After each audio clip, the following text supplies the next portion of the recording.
You happy with the way the team kind of ramped it up today? And Yes. You got back Yes. into it?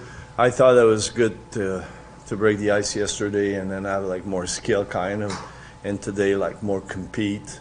And I thought we had a good practice. I was pleased with what I've seen. I mean, for a first day, I thought we did a good job. And specifically, it looked like Ryan Kulak. I know he's in an orange jersey, but he seems to be integrating very well into the drills here, right? Yeah, he looked good.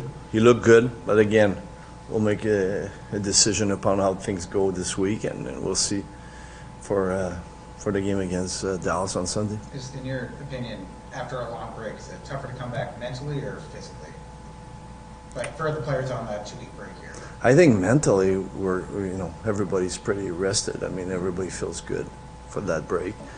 Maybe it's a little bit physical, like get that shape back and that timing, and that's why we did scrimmage today, making sure that we get that rhythm back and positioning and get that focus. I mean, days like this, it's about focus and pushing through that whatever 50 minutes or 45 minutes we were on the ice. And I thought our guys did a nice job. Noah was out there before practice. Yes. Is there a chance he would join the team for practice at some point this week? That's unfortunately I cannot answer your question yet because I don't know how it went today and all. But I mean, I'm sure he will when he'll be ready. Sort of the same thing on Marcus Hogberg. Lou had sort of indicated it'd be close to him coming back through this break. Do you have that? I don't have any update for you on this other than he's been skating with Pierrot but when is he going to start skating with the big club? I have no idea. We thought the defensive pairs, I know it's kind of rudimentary, but you were running a little bit of a different look. Kulak's in the orange jersey, but he was with Perunovic and you had. Yeah, I would not make a big deal of the pairing today. I mean, we'll see how things go during the week, and we'll have a better idea on Saturday practice who's going to, who has a chance to play or not. Curious what you were seeing from Anthony Duclair in the couple games before, leading up to the break, and maybe how this time off can help him. Well, I mean, what I appreciate about Anthony right now, he's working hard. He wants he wants to have his game back to where he thinks he should be, and we're all supportive of that. He's been practicing well today and yesterday. He's been doing some skating, making sure that his timing and everything.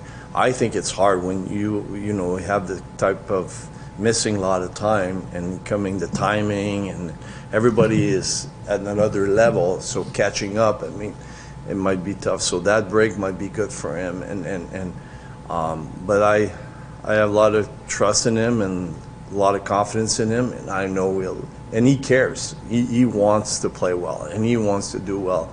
So I'm confident that things will turn around for him. Is there any?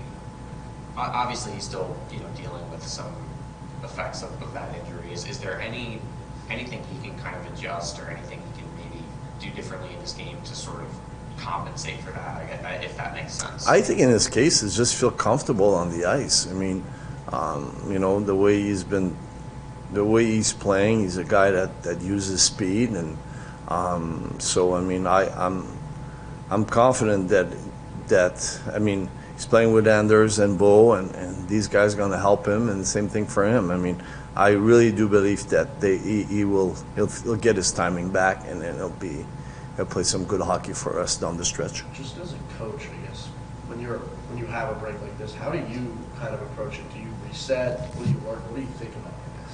No, I kind of try to look back, the games we played before the break, and we had some really good games. I mean, and play against really good teams. I mean, when you look at it, we played Colorado, who won a Stanley Cup, in the last 5 years.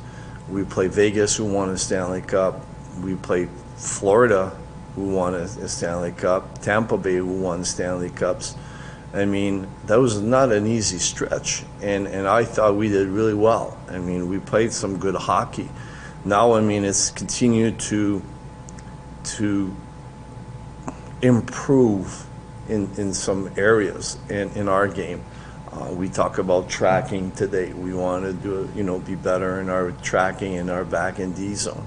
We want to continue to do a better job, on our puck management, how to exit the zone or enter the zone with where we want to place that puck. Quality of dumps is very important in this game, and if we throw it always at the goalie, some goalies are moving the puck like defensemen now. So the quality of puck placement in the O zone, creating some good forecheck are very important, and that's what we talk about. I guess, how important is this week for a guy like Ilya? Because the rest of the guys could take shots during the break, but as a goalie, he's probably not.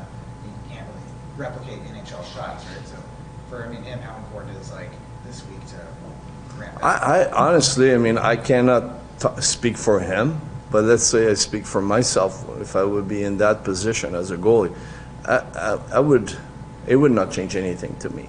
I would use those 3 or 4 practice that I have before the next game just to prepare myself, and sometimes mentally and be rested is the best thing that could happen to me. So I embrace the break and work hard and make sure I'm ready for the next game, and not more than that. I don't think he's going to think about what's going to happen after Sunday. He's going to focus on be ready for Sunday and what can he do, and I think that's what we did today. We wanted to make sure that when I spoke with Pierrot about what kind of drills would Ilya be comfortable to have at the start of the practice in order for him to feel good about the practice.